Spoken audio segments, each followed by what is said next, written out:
307.21 for violation of 300.3 AM, 300.3 AI. Suspended for 1 year effective 4/23/25. Suspension is stayed pending no further violations of Article 30, Part 800 for a period of 3 years, assessed a civil penalty of $1,000.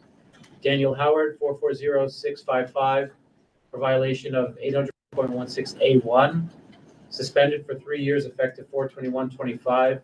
Suspension is stayed pending no further patient abuse violations during a 3-year probationary period, assessed a civil penalty of $2,000.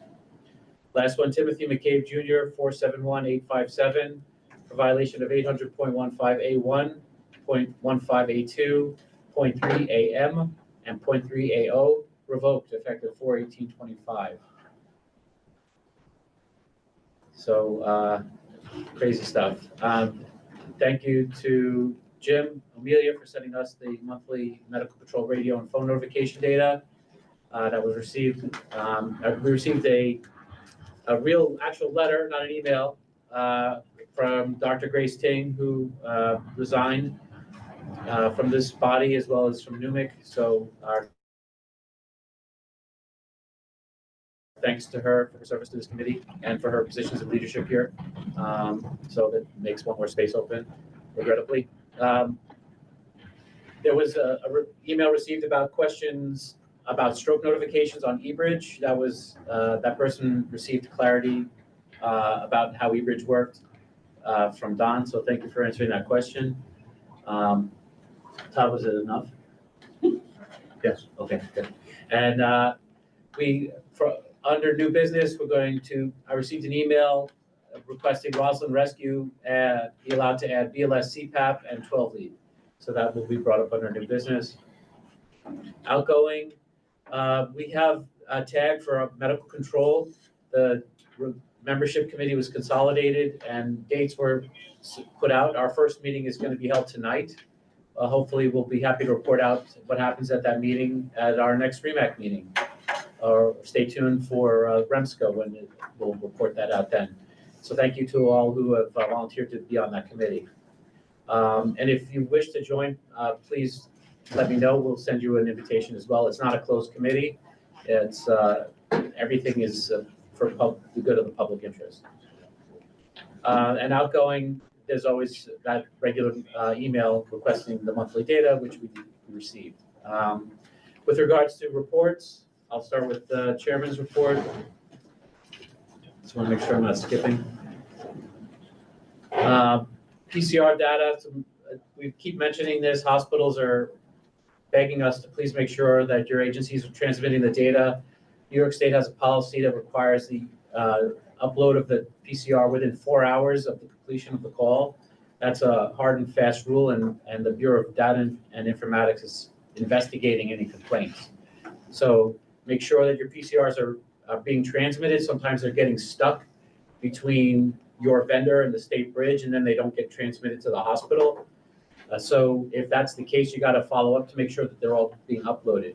If you're having issues, yeah, Ernie. Yeah, question on that. The process, the way I understand it, may be wrong, is that the ePCR goes up to the state then sends it back down to the hospital. I don't know if they massage it. There's two ways the hospital gets it. One is when you hit send, it can fax it directly to the receiving destination, wherever you have agreed for them to receive, or that sort of a mutually agreeable fax machine or email address, whatever technology you have in place.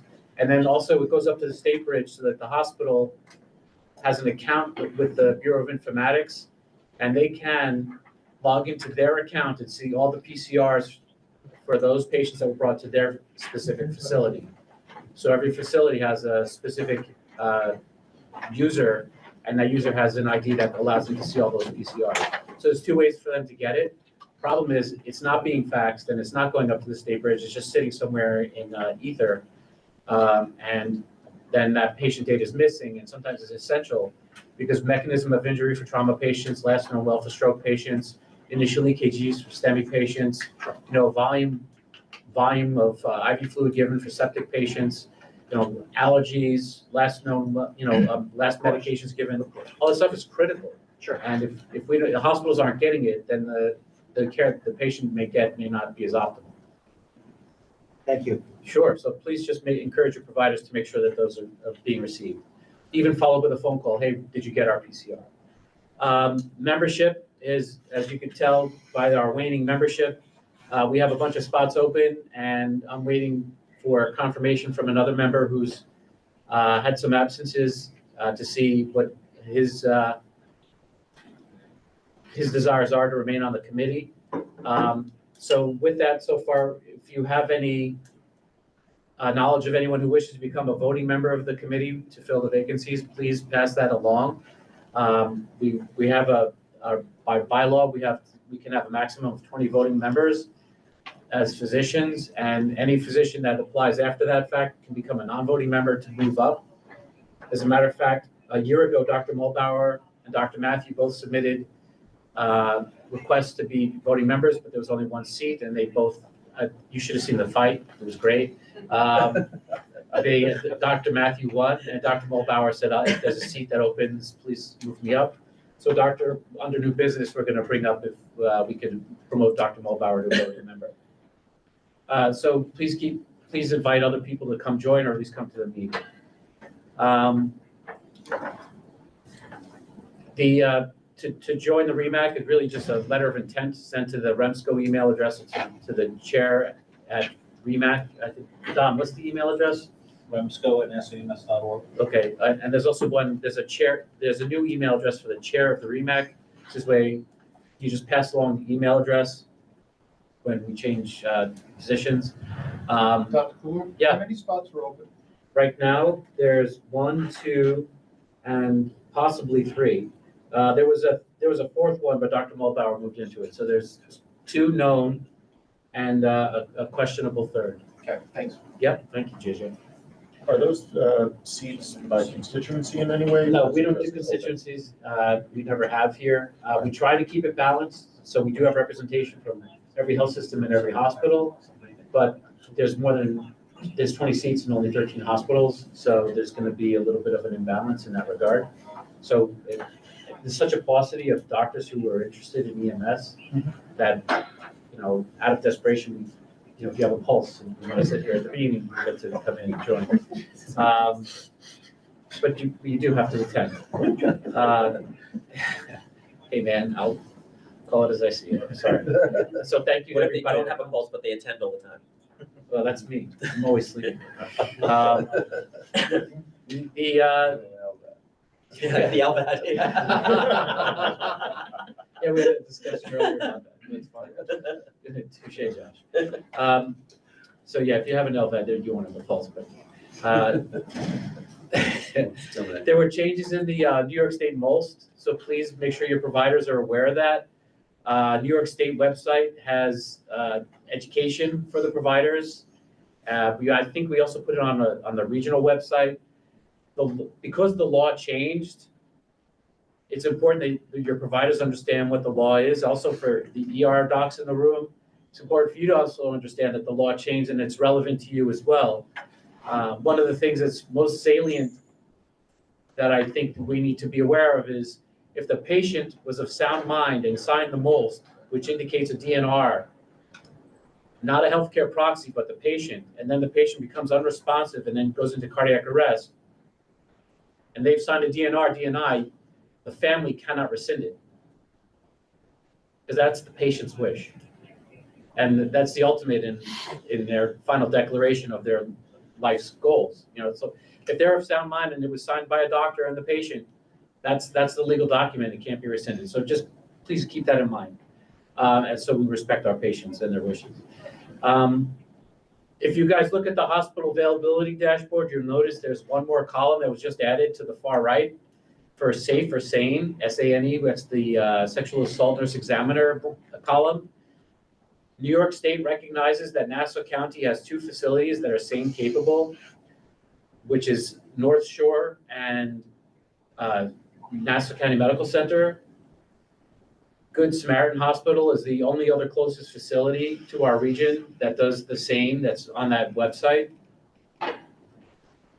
What I did was I asked the chairman of the ED committee, Dana Cordopasso, to please reach out to all the EDs to tell us what their status is with regards to safe or sane examinations.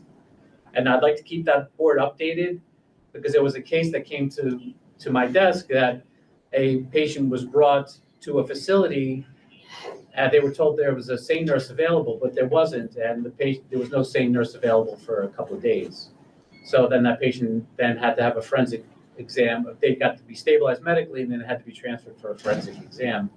And so that's not fair for the patient. So that's why we added that column to the board. We want to make sure that our patients are well cared for, and also that we preserve evidence if we need to. Dr. Cooler? Yeah. I'm sorry. Doesn't medical control keep track of which facility has the sane nurse? Well, we know which ones are designated, but we don't know whether they're on duty or up and running at all. Okay. I was just So wondering. we just added that so that hopefully the hospitals will now be encouraged to report that information. Okay, I just wanted to Yeah, make sure. Thank you. Todd, yes. I just Just wanted here- to mention, Just so you're aware, it doesn't necessarily have to be a nurse. We are training our ED physicians Oh, great. to be doing it as well. That's good. Yeah, I think that's happening across Northwell as well. They're training a cadre of nurses and doctors to be able to do it. I think just based on policy, yes, so St. Joe's, we don't have a sane nurse, and we offer transfer to Newmake versus North Shore. We right now have something with Newmake, but if the patient refuses to be transferred there, you're ultimately responsible to do that forensic examination, so. That's based Any on, licensed provider, right? Yeah. I mean, a physician has to do the Should- perinatal exam anyway. But it's for evidence collection purposes. It's somebody who's trained to testify is probably going to be a more competent. But I think all Understand. physicians, all the orthodontists are trained. Right. I've done hundreds of these kids throughout the 40 years, so I don't think any ER doc is uncertified or. Well, right, so you don't need a Because they're specific guys- certification, it's just an additional training. Well, To be if clear, they're it's an actual available, certification. right? Any provider can do the kits, an actual certification to be sane or safe certified though. Mm. New York State regulation is every hospital must have the ability to do a kit. As thus far has not been that they have to have a safe or sane certified individual. So if a patient comes to any hospital, they're supposed to be offered that if the exam can be done by a licensed provider, doctor, nurse, PA. Or they can consider transfer to have it done by somebody certified in the safe sane exam. So the point being that any ER doctor An OBGYN, can PA, perform, a nurse, yes. exactly. So the licensed provider. safe or sane is a great option to have, but it certainly is not mandated that every hospital have them. And if the person shows up in a hospital that doesn't have one, and it's your duty as a physician to treat that patient, and if they don't want to go to Newmake or Northwell, you have to do that kit. Yes. All right, so just.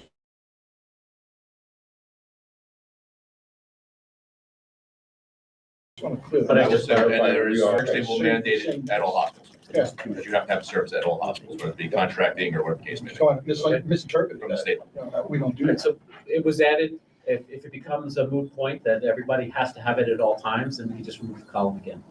But for now, we'll just leave it. And if your facility is up and running and able to receive that patient, just let medical control know. But right now, based on the New York State website, which is, the health.gov profession/SAFE, it indicates North Shore, Newmake, and Good Sam for our catchment area. But that was a great discussion. Thank you for providing that education. With regards to committees, moving on to CMAC, the meeting was held in May. There were ongoing discussions about bylaw changes and membership for the CMAC, including how the chairman gets appointed. That was pushed back to the SEMSCO because they tried to put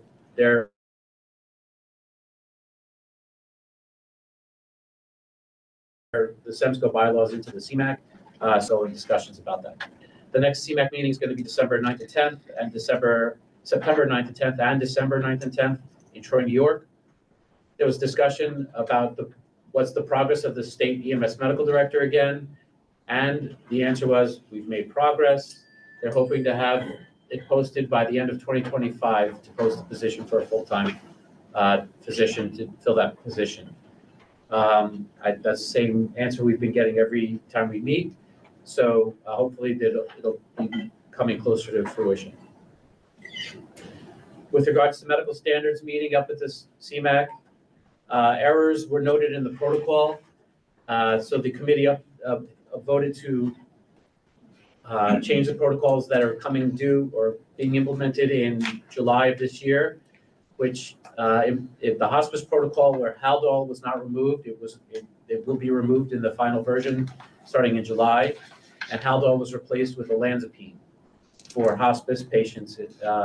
So there is no Haldol in the New York State Collaborative Protocol.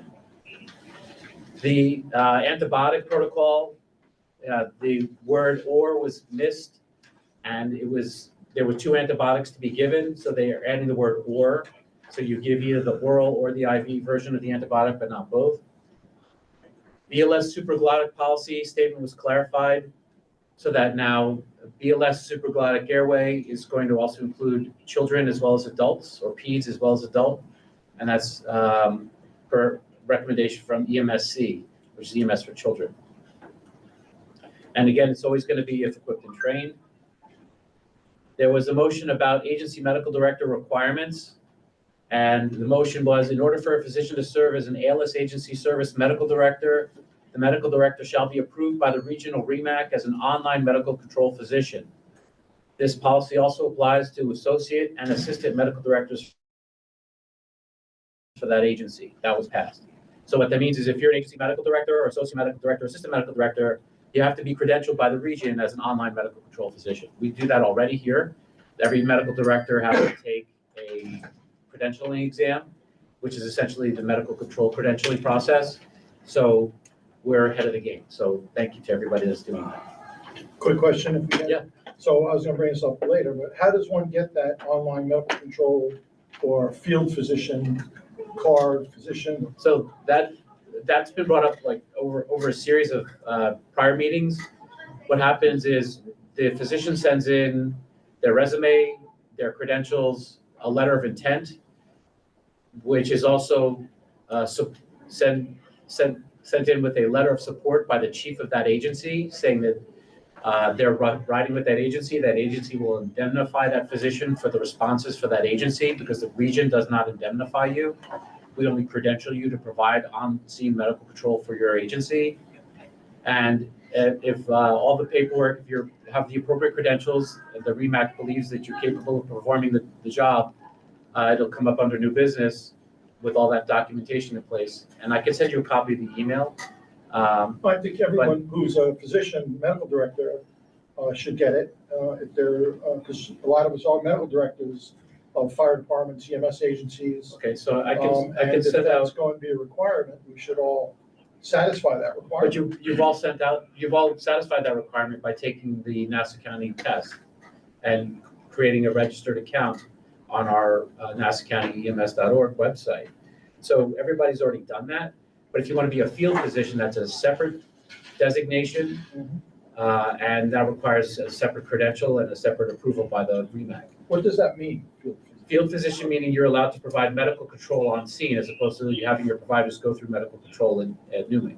So if you're a medical director who's certified by REMSCO or REMAC as an So OLMC, that's medical direction is offline medical direction, meaning you're providing quality assurance, reviewing protocols, training, education, reviewing compliance, addressing with complaints.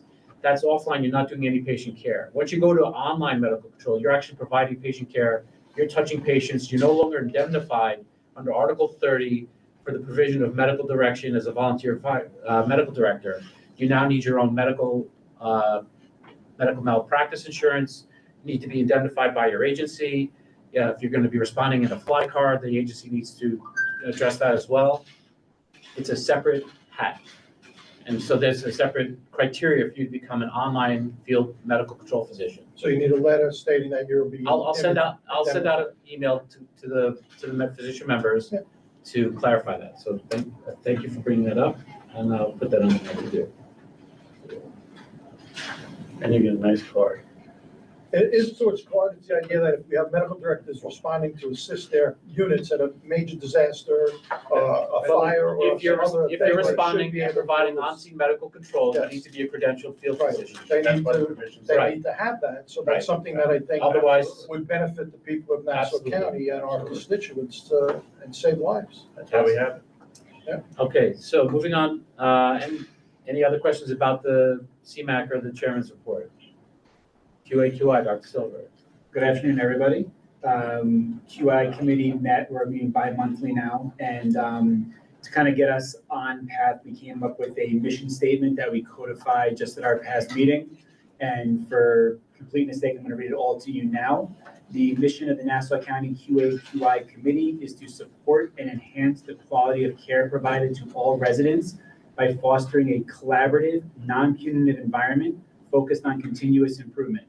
We maintain an ongoing system to monitor and evaluate the quality and appropriateness of medical care delivered by emergency medical services. Our goal is to pursue opportunities to improve patient care and resolve identified problems. We are committed to identifying opportunities for better outcomes, promoting adherence to best practice guidelines, and providing guidance and resources to medical directors in fulfilling their critical roles. Through data-driven analysis, shared learning, and open communication, we review compliance with standards of care, assess grievances filed by patients or their families, and investigate incidents that are injurious or potentially injurious to patients.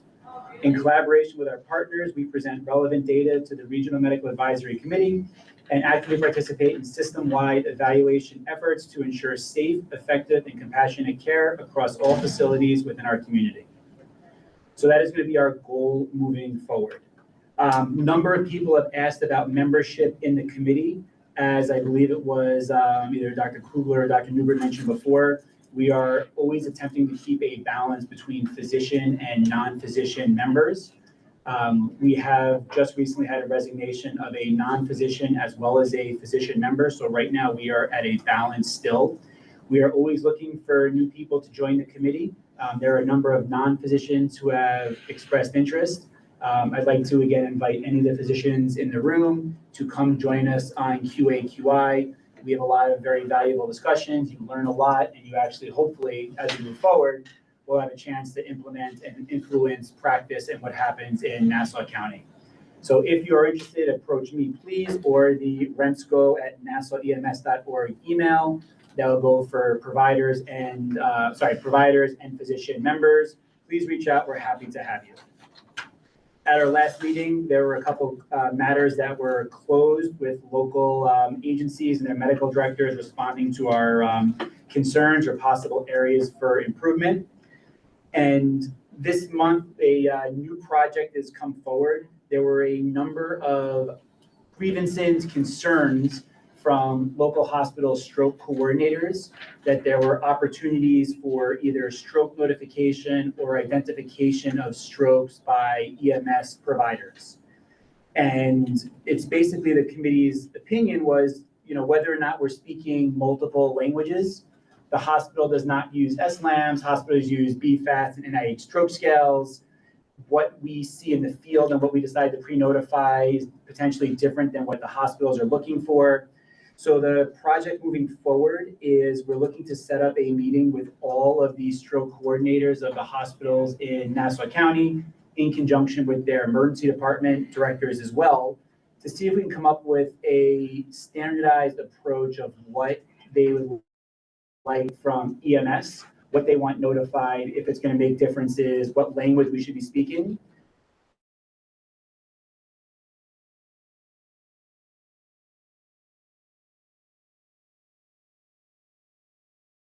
As well as from the EMS perspective is what are create a process that's going to benefit your triage. That is the project we're currently working on. So hopefully we'll have a report back if we can coordinate that meeting at the next REMAC meeting.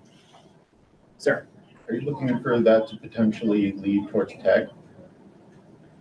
I think we need to first see what we're getting from the hospital, because there's different layers. So there's the emergency, so what the EMS provides, what the emergency department needs, and then what the stroke coordinators need with regards to CMS regulations and get with the guidelines. So it's really a matter of seeing where those three things align. And then if education has to change, if it's an update to medical directors to bring to their agency, I think that meeting comes first, and then we can reevaluate whether or not a tag is warranted. And with that, I yield back my time. Any questions for the chairman? Okay, great. So after QI comes RSI Airway. Hello, everybody. We had our RSI meeting prior to the REMAC, like we normally do. Airway, I'm sorry. Yes. Old habits die hard. Our Airway meeting. So we did have an RSI case in the past 2 months. The actual RSI itself was not as much of the discussion as around it because it was an LVAD patient. That's why we were making the LVAD jokes. But it was actually very good discussion for educational points on that regarding like reaching out to an LVAD coordinator and whether or not vital signs are useful for LVAD patients or which ones were and how to address like battery and low flow alarms and to differentiate between sepsis and cardiogenic shock. We're going to put together a training on this. Dr. Howell graciously offered that he would put something together that we could offer to everyone in a training for this. So it was a really good discussion, but it's a lot more than we can do in a meeting. So we'll bring that forward to everyone, the best practices on that, and then put that out for a training for everybody. So that was a good outcome of that.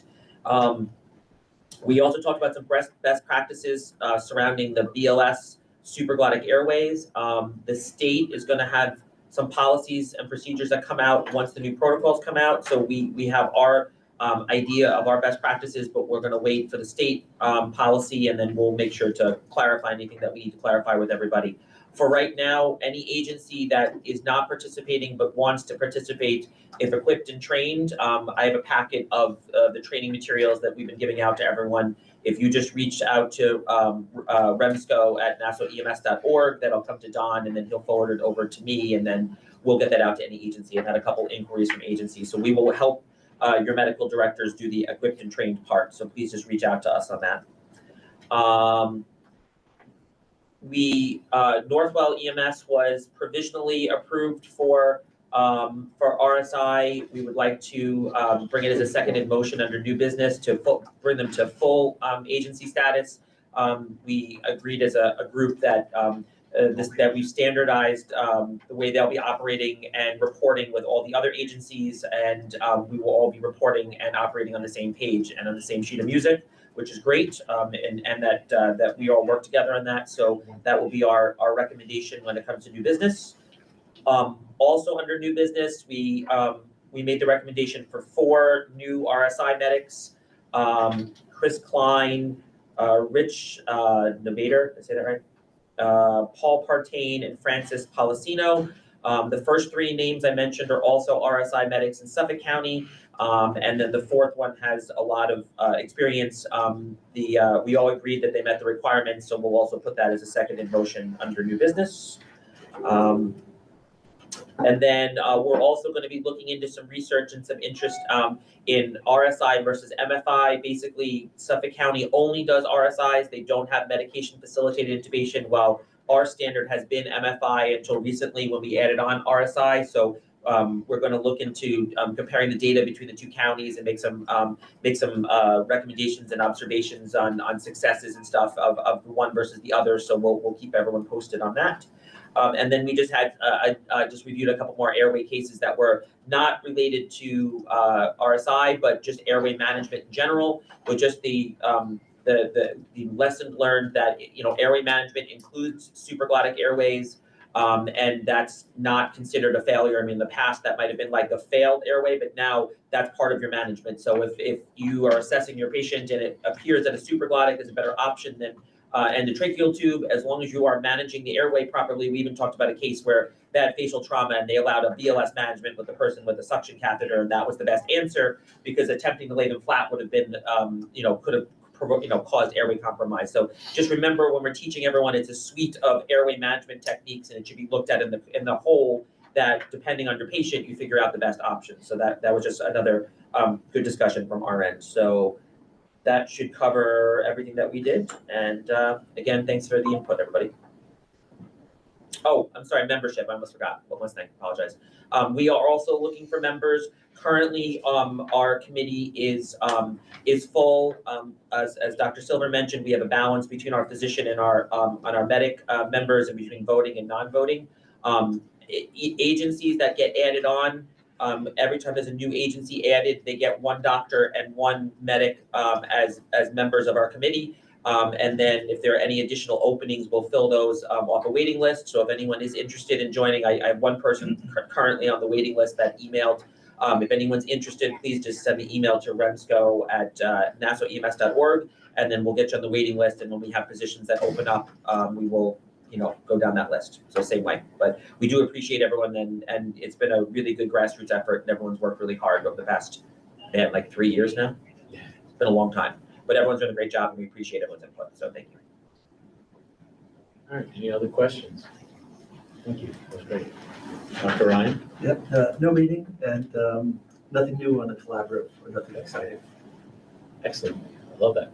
So for credentials, there's no issues brought to the credentials committee, but if there's a field physician in play, that'll come to the credentials committee, but we'll send out that information to everybody. Just want to remind also that there are new protocols coming out, so please make sure all the medical directors are familiar with the new protocols so that when you're doing quality, you're aware of what your provider should and shouldn't be doing. Let's see, policy, Dr. Bramante. Sure, so the two open items for prior meetings are the online medical control policy and the diversion policy. Both of those are waiting direction from the online medical control tag, and then the ED hospital committees for how they want those worded, and we'll direct language around whatever pressure comes from there. And obviously not every policy is used for everybody, so if there's policies that govern what you guys do or your EMPs do that need updates, let us know, we'll reopen them and make it fit reality. Thank you. RTAC, Tom? In a meeting today at 3:30. Okay. Excellent. All right. Communications / eBridge. Hey, Josh, real quickly, first, big shout out to Don Hudson for doing that weekly EMS coordinator report. It was very helpful, very appreciative. We've also received communications from GD inquiring about how they can assist us here in Nassau County. And we'll be coordinating, a response back to them as they ask for feedback. We'd like to get the hospital ED committee chair involved as well, because they're the end user as much as we are. As far as data, it's good to report that the use year to date so far has been 24,000 eBridge. It was at 14,000 uses as of April, so we're up about 10,000.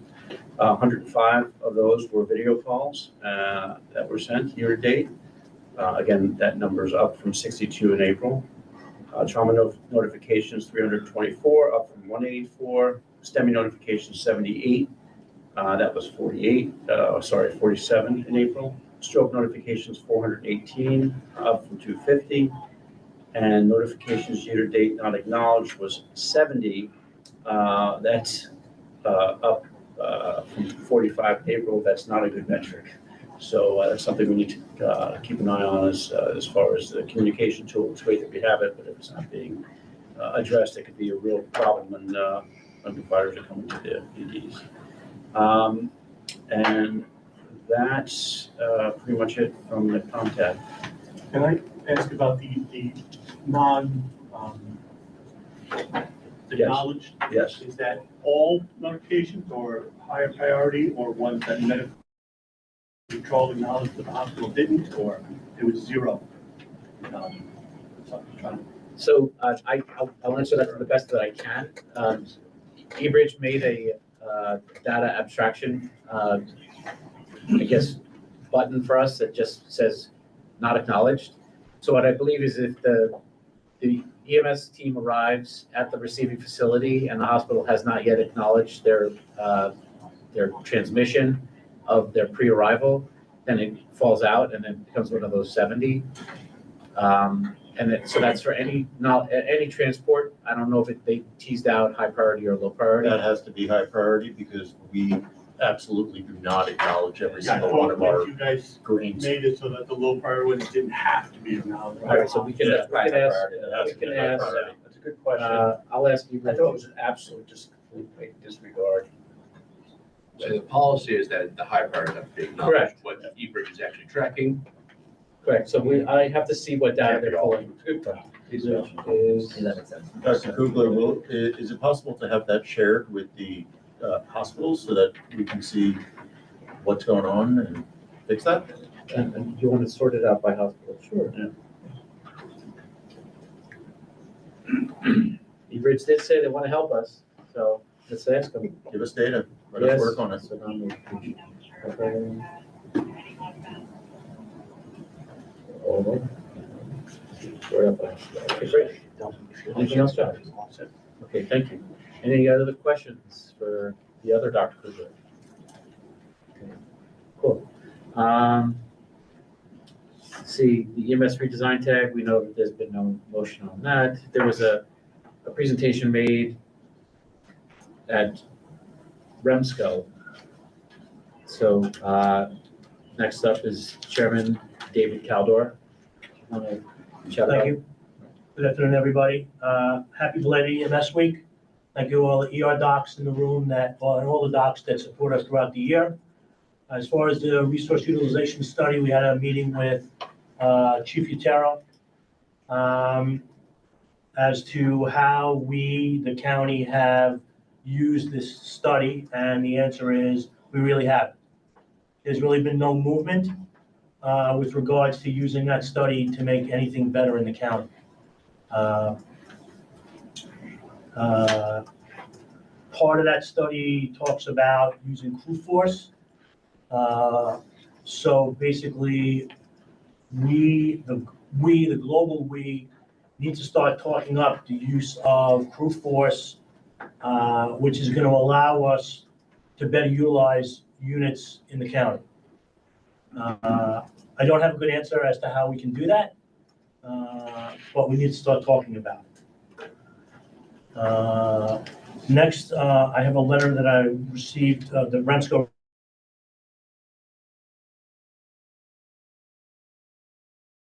received. It was addressed to myself. I'd like to read it.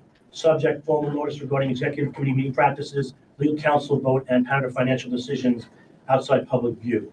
Dear Chairperson Caldor, I am writing to formally express concern about the ongoing practices of the REMSCO Executive Committee, particularly the recurring use of closed-door meetings and financial decisions conducted outside the public eye. These actions raise serious compliance and ethical issues, and I'm compelled to bring them to your attention for immediate corrective action. I'm also informing you that I received a formal advisory opinion from the New York State Committee on Open Government, COOG, which confirms that both the Executive Committee and Executive Subcommittee are public bodies subject to the full requirements of the open meeting law. That's all I'm out. Before each regularly scheduled REMSCO meeting, the Executive Committee meets. This is a pre-planned meeting and noted on the agenda, such as REMSCO Executive Committee meeting, not open to the public, Executive Committee members only. These meetings are not publicly noticed beyond this agenda note, are not open to non-executive council members or the public, and occur without a vote to enter into executive session or a cited legal basis under the Public Officers Law 105. No minutes or recordings are made available. This recurring deliberate practice is unlawful. When a quorum of the formally established committee meets to discuss public business, it is legally a meeting under OML 102/2, must follow all transparency requirements of the law. While the executive committee may not take formal votes during these pre-meetings, the outcomes are often shaped there and then presented to the full council with limited context. Most recently, the committee introduced a motion to approve $5,000 for legal consultation, citing vague concerns involving the program agency. The motion passed during the public session, but without full documentation or clear explanation. Several members raised concerns, and I have since sought clarification from COOG. This is not an isolated issue. In a prior instance, the executive committee authorized the purchase of embroidered promotional ball caps costing several $1,000s without prior approval from the council. The expenditure was disclosed only after the items were distributed. Council members were later asked to approve the expense retroactively and requests for records regarding vendor selection, procurement, and payment have gone unanswered. These actions are inconsistent with proper fiscal oversight and good governance. I'm now in receipt of a March 31st, 2025 advisory opinion from the New York State Committee on Open Government issued by Senior Attorney Christian L. Smith, which states, and I quote, "In our opinion, after reviewing the Rentsville bylaws sections pertaining to committees and subcommittees, both the Executive Committee and Executive Subcommittee are public bodies as defined in the OML. Therefore, meetings of each are governed by the requirements of the OML, including notice, in-person meetings, public attendance, minutes, and procedures for executive sessions," close quotes. This confirms that Remco's Executive Committee and Subcommittee must fully comply with OML.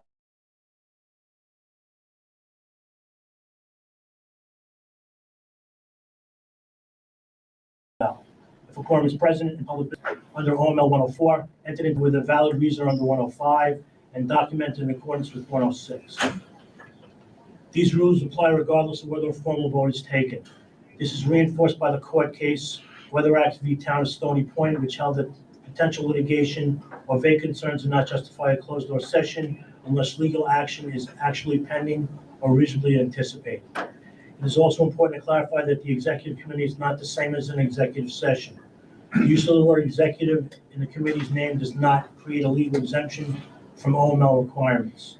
COOG's opinion makes it clear when a subcommittee is composed entirely of members of the parent body, it is a public body itself. Treating these committee meetings as off limits and secretive is a fundamental misuse of structure and appears to function as a workaround to avoid scrutiny in violation of the letter and spirit of OML 102, 104, 105, and 106. Beyond legal compliance, these issues raise ethical concerns. REMSCO is composed of public servants, clinicians, and professionals entrusted with stewarding public funds and promoting emergency care. Many executive committee members are civil servants or licensed professionals. As such, they carry a heightened duty to act with integrity, transparency, and accountability. When financial decisions are shaped in secret and full council members are excluded, it erodes trust and violates the ethical standards expected of public bodies charged with safeguarding public health.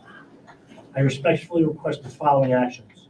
1, immediately cease all executive committee and subcommittee meetings that are not publicly noticed and accessible to both public and from REMSCO membership. 2, ensure full compliance with OML 104 by providing proper public notice and advance agendas for all committee meetings. 3, permit entry into executive session only via public vote, clearly citing one of the specific reasons outlined in OML 105. 4, maintain meeting minutes in accordance with OML 106 and make them available with statutory timeframes. 5, provide a written explanation of the legal matter for which $5,000 of public funds was approved, along with any retainer agreement or associated documentation redacted as necessary. 6, disclose all records, invoices, vendor selection materials, and payment documentation related to the prior ball cap expenditure. 7, require that all minutes and unabridged meeting records be posted online in accordance with OML 106.3, and that meeting materials scheduled for discussion be posted at least 24 hours in advance. 8, ensure that all REMSCO financial records, including budgetary ledgers, vendor logs, checkbooks, and expense reports be made available to voting council members and subject to oversight. 9, require that REMSCO leadership and executive committee members receive formal training or guidance on open meeting law and ethical governance, preferably in consultation with COOG or New York State DOH. This letter is submitted in good faith and in the best interest of REMSCO and the communities it serves. However, given the ongoing nature of these violations and the pattern of closed-door financial decisions, I am also formally forwarding this matter along with the COOG opinion and supporting documentation to the New York State Department of Health, Bureau of EMS, and the Office of State Controller for further review on-site and any corrective action they deem necessary. Thank you for your attention and expected cooperation. Sincerely, Michael Schwartz. So this email letter has been forwarded to the Division of Legal Affairs of New York State, and we are awaiting answers from the state. The other thing I have is the next REMSCO meeting will be next week, Wednesday, June 11th, at 2 o'clock at the OEM building, as this room was not available. And that is all I have. Any questions? What was the location of the meeting? Oh, yeah. Okay, thank you. All right, great, thank you. All right, Don? So essentially progress, the state meeting report is posted to the REMSCO website. The coordinator's report keeps going out, you're welcome, for the thanks. And anything that you want to see or are not seeing, please let us know. Interestingly, to the coordinator's report, there was a discussion at REMSCO about that. It still seems as though it's not being distributed down to the boots on the ground by agencies, certain agencies. So there may be gaps in the anticipated guidance and best practices. So if that's not occurring in your agency, please reach out to your EMS manager, who gets that along with your senior leadership from the fire marshal's fire line report every Friday, and find out where those reports are. If that's still not occurring, they are publicly posted on nassawems.org. So again, nothing to hide. Thanks. Okay, great. Any questions for the coordinator? Okay, nice and easy. Anybody from the fire marshal's office? Okay, moving on. Unfinished business. The OLMC tag is going to be meeting this evening at 7 o'clock by Teams for convenience of all the members. So thank you to again for everybody who volunteered. You should have gotten a Teams meeting invite in your email. Let's see. Other unfinished business, the PSAP/EMD tag by Dr. Harris. Dr. Harris had to excuse himself from the meeting, so there's no report there or no update. Other old business, the New York State Division of Legal Affairs decision on certain regional authorities. We're still waiting on their response. This has been over 7 months now from an in-person meeting when they told us it was going to be just a couple of months. So that's still pending. Was there anything from quality for unfinished business? No? Okay. No. And then this diversion discussion that we had previously, there's no additional action at this time. Under new business, Dr. Newber, did you want to make a motion for Roslyn Rescue? Sure. Make a motion for Roslyn Rescue to get approved for BLS CPAP and BLS 12. Okay, I need a second. Okay. So, all in favor? Anybody opposed? Okay, good. Passes. Dr. Mulbauer had initially applied for membership to the voting seat. With a couple of black eyes, he lost the battle with Dr. Matthew. And now that there's a couple of seats open, per usual customary manner, he is now allowed to move up. So I'd like to make a motion to move Dr. Mulbauer up to voting seat to the REMAC. Any second? Sorry. Okay, all in favor? Anybody opposed? Okay, unanimous, great. And then from the Airway Committee, we have a couple of motions. You want to bring those? Yeah, they both come as seconded motions. One is approving Northwell EMS for full RSI. Okay, anybody want a second? Oh, that comes as a second. It comes as a second motion. Yeah. Okay, so all in favor? So, quick question. Yeah, question on. So when you say Northwell EMS, globally? Yeah, just like New Hyde Park EMS, Yep. just like Glen Cove EMS. Yes, their Center for Emergency Medicine. Regionally, I'm sorry? regionally. In the Just Nassau for- In that region. In the So Nassau all- region. All the EMS, Lake Success, Long Beach. It's one agency. So yeah. all that, and all of those paramedics or EMTs have been certified and. No. That it's an agency, and then we certify them individually. Yes, this is just approving them as an agency, and then the second motion will be their first four approved RSI medics. Any other questions on the motion? Okay, all in favor? Anybody opposed? Excellent. All right, Dr. Newber, you got Yeah, one- and then one for one. the approval for Chris Klein, Rich Novator, Paul Partain, and Francis Policino as the first 4 RSI approved medics for Northwell. I'll get you their names now. I got you. Okay, That gives the second motion. and any questions on the motion? All in favor? Anybody opposed? All right, 2 for 2. I should just say. Good job. All right, Dr. Politi, you had some new business regarding blood? Sure. So I just wanted to bring open to the committee for consideration, an investigatory technical advisory group to look into the use of pre-hospital blood, RBC blood, for use in the EMS community. Now, there's a lot of literature out there right now. There's a lot of debate on the emergency medicine websites and a lot of data on both sides of this argument. I think a time has come that we as a committee look at this data, look at what's out there, and through a tag, come back to the committee as a whole to keep them updated on what's going on in that field. I've met with several fire departments that are currently using this, whole blood out in the field with excellent results. Some of them in Florida, Miami, Oakland, Orange County, and some others as well. So they've been using it. They're having great results from it. And it just begs the question, is this something that might be coming of age, something that we should look at? So I just want to put that out there to establish a tag, to look at this, and if anyone's interested, if the membership would like to start this tag, I'd be glad to be a member of it. Why don't you be the chairman of the tag?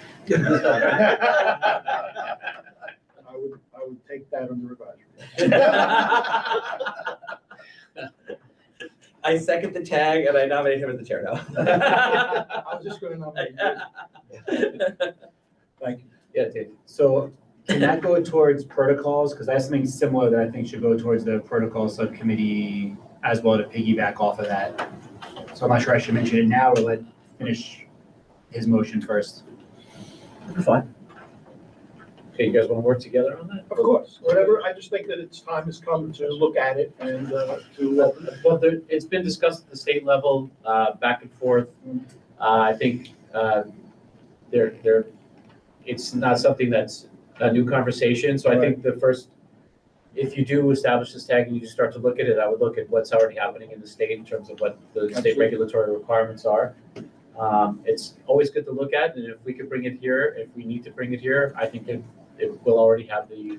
remember RSI started this way, Right, EKG started, everything that Yeah, we've done started this way. And just so everyone knows, I sat in on a recent nationwide lecture on this, and for every minute that someone's hemorrhaging, that they're not getting blood back in, with the people that are like in shock, their mortality goes down by like 10 or 11%. It's like very impressive. So I mean, it's actually, even if you're close to a hospital, it still can make a difference. So just to put that out there.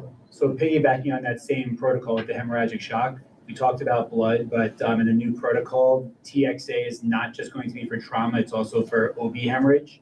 I know the RTAC has been hesitant to this point of allowing us to use TXA in trauma, but I would argue that we should consider through the protocol subcommittee, the introduction of TXA for OB hemorrhage. So I don't think we should leave the two together, let's leave. That's what I said, two separate. different things, but in the same protocol. Two complete different. Do we have any input from the RTAC? Because we forwarded that to them about a year ago or so, give or take a little bit. They said, I don't even think they've met. And if They've they only have, just recently Yeah. reformed and they're meeting today. Yeah, we're meeting with them at 3:30. Yeah, their organizational meeting is just has now. So what the one good thing about TXA, if I could just get back to what Dr. Silver said, which is the new New York State protocols have two additional protocols that don't have to do with trauma, that have to do with maternal hemorrhage and severe epistaxis. So the RTAC can't opine on medical. right. So with that regard, I would say bringing it to the protocol committee would be a good idea, and then we could tell the RTAC our recommendations and include an analysis of TXA and the use of trauma, and together our committees could collaborate to maybe form Okay, that makes sense. a common And idea. Doug, since we're also talking about shock, in Airway, we were talking about push-dose pressers, which has to be a separate conversation, because it is in the protocol, but not all of them, so we'll, if it's okay with you, we'll coordinate that with you also and bring that discussion up too. So we got 3 things for you. Okay, so, yeah, Dr. Ryan, just to answer your question, so by our own EMS ask, TXA and blood are on open items essentially on our tax agenda as separate items. For that, to keep the conversation going and see as the literature improves and, other things improve. Now, also note that blood is not going to happen today simply because the regulations in New York State still, I won't say prohibited, do not allow it pre-hospitally on ambulances. That is in the process of regulatory change, but it would take some time, but I think it's best to be ahead of that. So, well done. great. All right, so do we need a motion for that? Or is it just for For the information to establish? You don't expect me to read that, right? Are you showing Do we me? need a motion to establish a tag? Doesn't hurt. All right, so you want to make a motion to establish a tag for the I- I- investigation? Yeah, and I'll second it. I make a motion to Okay. establish a tag to look at the use of whole-blooded pre-hospital, by pre-hospital providers to include both medical and trauma. Do you want to put that TXA in there too, and just do it through the protocol committee? We're gonna do a Yeah, the separate one tag for should the be kids. separate for How about blood. just So examine? we'll send TXA and push-dose pressers over to you guys. Okay, so there's a motion on the floor by Dr. Politi, seconded by Dr. Newberg. All in favor? Anybody opposed? Okay, so tags created. More work for you, Jim. Okay. I just have a quick question for everybody. The way that we've been reporting out like our best practices from quality and from Airway, is that okay with everyone? Is there any other way you would like us to share this information? Should we share it with Don in the coordinator's report? Like, I'm just asking, we this is a new thing we're doing. So I'm just asking if everyone's okay with this, or if they have a You think it's a lot to ask? I think it would actually be best to actually send them out to correspondence to each of the agency medical directors that we have on record, also saying this is what we found best practice wise. Please disseminate to your members as well. maybe maybe Dave and I can put a document together when we have this, and we'll just put it out after each meeting, maybe. Want to do that? Sure. Okay, that good with everyone? Okay.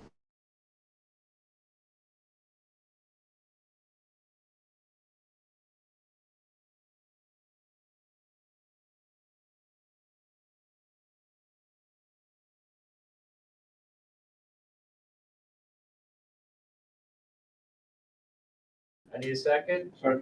Okay, all in favor? Okay, meeting adjourned. 3:16, not bad, guys. Too